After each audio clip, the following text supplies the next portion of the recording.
Bismillahirrahmanirrahim. Assalamualaikum warahmatullahi wabarakatuh. Selamat pagi semua, salam sejahtera untuk kita semua. Perkenalkan, kami dari kelompok 1, saya sendiri Mega Silvia sebagai moderator, dan anggota kelompok saya ada Ningsih, Nur Ahdania, Wiwi Asriani, dan Muhammad Ahmad. Adapun materi yang hendak kami paparkan pada kesempatan kali ini yaitu Sejarah Pencaksilat NU Pagar Nusa. Dan indikator yang hendak kami capai yaitu menjelaskan PSNU Pagar Nusa sebagai sistem bela diri dan menjelaskan PSNU Pagar Nusa dalam usaha pengembangannya. Sebelum kami memulai materinya, saya ada satu quotes buat kalian semua. Kamu mungkin bisa jatuh, kamu mungkin bisa salah, tapi jangan biarkan kamu kalah dan menyerah. Langsung saja, inilah dia pemateri pertama, Ningsih, dan akan dilanjutkan oleh pemateri selanjutnya, yaitu Nur Ahdania, Wiwi Asriani, dan Muhammad Ahmad. Bismillahirrahmanirrahim. Assalamualaikum warahmatullahi wabarakatuh. Terima kasih atas kesempatan yang telah diberikan. Pertama-tama yang perlu kita ketahui yaitu sejarah berdiri dan para tokohnya. Menurut Ensiklopedia NU, Pagar Nusa bertugas menggali, mengembangkan, dan melestarikan seni bela diri pencaksilat Indonesia.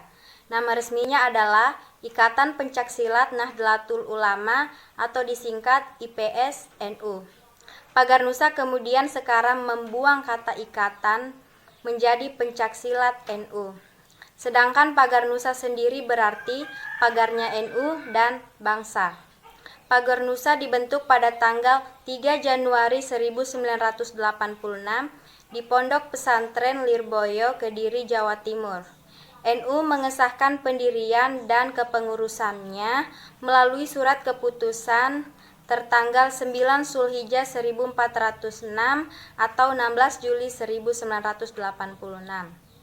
Lahirnya Pagar Nusa berawal dari perhatian dan keprihatinan para kiai NU terhadap surutnya ilmu bela diri pencaksilat di pesantren. Padahal pada awalnya pencaksilat merupakan kebanggaan yang menyatu dengan kehidupan dan kegiatan pesantren. Surutnya pencaksilat antara lain ditandai dengan hilangnya peran pondok pesantren sebagai padepokan pencaksilat. Padahal sebelumnya pondok pesantren merupakan pusat kegiatan ilmu bela diri tersebut. Kiai atau ulama pengasuh pondok pesantren selalu merangkap sebagai ahli pencaksilat, khususnya aspek tenaga dalam atau hikmah yang dipadu dengan bela diri. Pada saat itu, seorang kiai sekaligus juga pendekar pencaksilat. Di sisi lain, tumbuh berbagai perguruan pencaksilat dengan segala keanekaragaman berdasarkan segi agama, akidah, maupun kepercayaannya. Perguruan-perguruan itu terkadang bersifat tertutup dan saling mengklaim sebagai yang terbaik serta terkuat. Para ulama pendekar merasa gelisah melihat kenyataan tersebut. Kiai Haji Suharbillah, seorang pendekar dari Surabaya, menceritakan masalah itu kepada Kiai Haji Mustafa Bisri di Rembang. Mereka lalu menemui Kiai Haji Agus Maksum Jauhari atau Lirbow atau Gus Maksum yang memang dikenal sebagai tokoh ilmu bela diri. Pada tanggal 27 September 1985 mereka berkumpul di pondok pesantren Tebu Ireng, Jombang. Tujuannya untuk membentuk suatu wadah di bawah naungan NU yang khusus mengembangkan seni bela diri pencaksilat. Musyawarah tersebut dihadiri tokoh-tokoh pencaksilat dari Jombang, Ponorogo, Pasuruan, Nganjuk, Kediri, Cirebon, dan Kalimantan. Kemudian terbitlah surat keputusan resmi pembentukan tim persiapan pendirian perguruan pencaksilat milik NU yang disahkan pada 27 Rabiul Awal 1406 atau 10 Desember 1985 dan berlaku hingga 15 Januari 1986.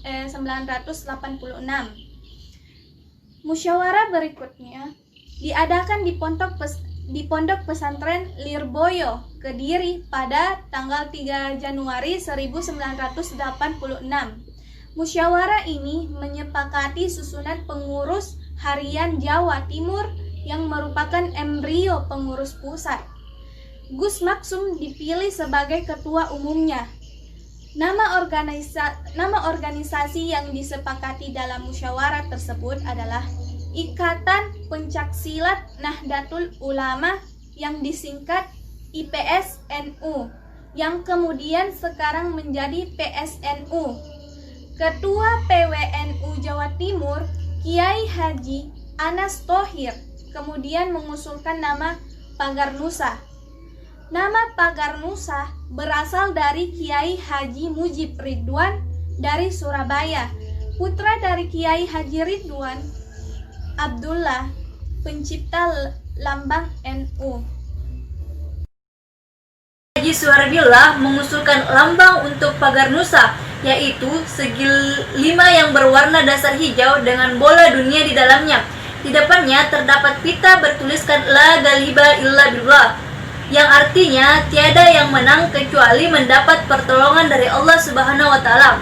Lambang ini dilengkapi dengan bintang 9 dan trisula sebagai simbol pencaksilat. Sedangkan kalimat La Ghaliba Illa Billah merupakan usul dari Kiai Haji Sansuri Badawi untuk mengganti kalimat sebelumnya, yaitu La Ghaliba Illallah. Untuk membentuk susunan pengurus tingkat nasional, PBNU di Jakarta membuat surat pengantar kesediaan ditunjuk menjadi pengurus. Surat ini ditandatangani Ketua Umum PBNU Kiai Haji Abdurrahman Wahid dan Rais Am Kiai Haji Ahmad Siddiq. Pagar Nusa mengadakan Munas 1 di Pondok Pesantren Zainul Hasan, Genggong, Kraksaan, Probolinggo. Surat kesediaan ditempati sebagai penyelenggara Munas ditandatangani oleh Kiai Haji Saiful Rizal. Ia juga yang menentukan tanggal pelaksanaan acara tersebut, yaitu tanggal 20 sampai tanggal 23 September 1991. Namun ternyata itu adalah tanggal yang tepat dengan 100 hari wafatnya Kiai Haji Saiful Rizal, sehingga pada pembukaan acara pun terlebih dahulu diadakan tahlilan. Sesuai hasil Muktamar Nahdlatul Ulama di Cipasung, Tasikmalaya 1994, Lembaga Pencaksilat Nahdlatul Ulama Pagar Nusa berubah status dari lembaga menjadi otonom. Kemudian pada Muktamar Nahdlatul Ulama di Lirboyo 1999, status badan otonom kembali berubah menjadi lembaga. Munas 2 Pagar Nusa diadakan di Padepokan IPSI Taman Mini Indonesia Indah, Jakarta pada tanggal 22 Januari 2001. Acara ini diikuti perwakilan dari Jawa Timur, Jawa Tengah, Jawa Barat, Lampung, Riau, Bali, Kalimantan, dan Sulawesi. Bahkan Jawa Timur yang merupakan pusat pengembangan PSNU Pagar Nusa mengikut sertakan perwakilan dari cabang-cabang yang ada di 35 kabupaten atau kota se-Jawa Timur dan pondok pesantren. Acara yang dibuka oleh Presiden Kiai Haji Abdurrahman Wahid ini membahas agenda-agenda satu organisasi, membahas masalah peraturan dasar dan peraturan rumah tangga dalam kurung PD atau PRT IPSNU Pagar Nusa. 2. Kepastian, membahas masalah pasti, pasukan inti dan perangkat yang lain yang meliputi seragam dan atributnya, anggota dan kepelatihan. 3. Teknik dan jurus, membahas, menggali, dan menyempurnakan jurus-jurus yang sudah dimiliki oleh IPSNU Pagar Nusa yang kemudian didokumentasikan dalam bentuk hard copy dalam kurung buku dan soft copy dalam kurung kaset dan VCD. Saat ini Pagar Nusa memakai seragam khusus antara lain: 1. Seragam atlet, baju dan celana berwarna hitam dan badge IPSI di dada sebelah kanan dan badge Pagar Nusa di dada sebelah kiri. Dilengkapi sabuk kebesaran warna hijau yang diikatkan dengan simpul hidup di sebelah kanan. 2. Seragam pasukan inti putra, kemeja lengan panjang berwarna hitam, celana warna hitam, sepatu hitam, PDH dengan memakai atribut yang telah ditentukan. 3. Pasukan inti putri, pasukan yang dibentuk dan bertugas pertama kali pada acara Istikhatsah Nasional PBNU di lapangan Kodam 5 Brawijaya Surabaya pada 15 Mei 2003 ini memakai seragam yang berupa blazer atau jas berwarna hitam, jilbab hitam, celana hitam, dan memakai PDH berwarna hitam dengan atribut yang telah ditetapkan. 4. Seragam pengurus, baju dan celana warna hitam, jas warna putih, berkopiah hitam, bersepatu PDH warna hitam. 5.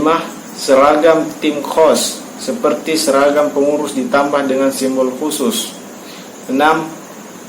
Seragam kebesaran, jubah warna hitam yang dipakai hanya pada ajang tingkat nasional. Dan beberapa tokoh yang pernah menjadi ketua umum Pagar Nusa adalah Kiai Haji Agus Maksum Jauhari, Kiai Haji Suharbilah, Kiai Haji Fuad Anwar, Kiai Haji Aizuddin Abdurrahman, dan saat ini Haji Muhammad Nabil Harun atau biasa dikenal dengan nama Abdul Alawi. Itulah tadi pemaparan materi dari kelompok kami. Jika ada kata-kata kami yang salah, mohon dimaafkan. Dan apabila ada pertanyaan, silakan komen di bawah. Sekian dari kami. Terima kasih atas perhatiannya. Wallahul muwaffiq illa aqwamit thoriq. Wassalamualaikum warahmatullahi wabarakatuh.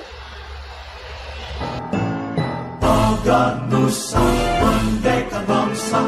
Pagar Nusa, benteng ulama, lahir dari dalam umpama untuk agama, bangsa dan negara. Gerak menangkan citra sempurna.